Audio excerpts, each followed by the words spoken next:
I think he says some things that he oversteps the mark sometimes. He said something about Johnny Sexton, brought his mum and dad into things 4 years ago, and I think that's not benefiting or building the game.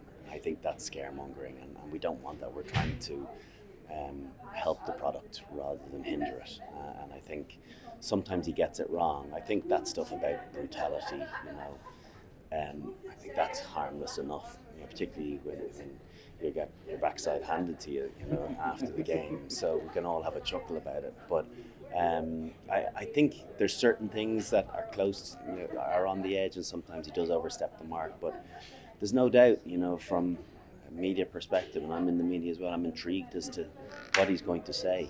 It's going to be a good soundbite. He's a smart man, very well thought. I was reading an article on him today, even going back to when he was Japan coach, about how generous he was with all the media as well. So there's many different sides to Eddie as well. I don't think I think it would be short to say that he just shoots from the hip. I think he very much thinks about what he's saying and doing, and it's quite calculated in a positive sense, if I can put it that way. No, I remember really stupidly in 2004 when we beat England in Twickenham after the World Cup. I was taking the mickey out of Roy Keane, something Roy Keane said about prawn sandwich brigades, and I said, I hope we gave the prawn sandwich brigade something to choke on in the stand, and Clive didn't like that at all.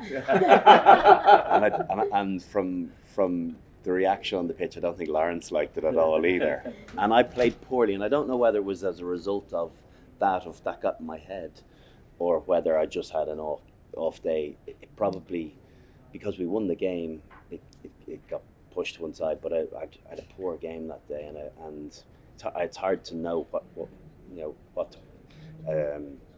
to joining the dots to. But I remember thinking I'm going to keep my mouth shut from now on.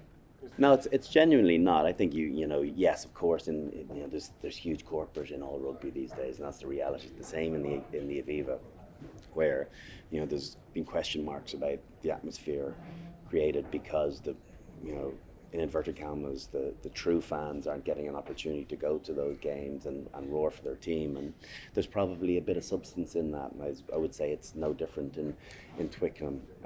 The reality is, though, that there's another 30,000 in Twickenham that are able to bring that decibel level up, so maybe it's maybe you don't get it quite the same as we're receiving it in Dublin, but it's it is what it is. You'll have people doing out there at the back of the Range Rovers in the West Car Park, and that's always been a thing, and that's what you associate with rugby as well, and what's negative about that as well. If that's their thing, well, brilliant.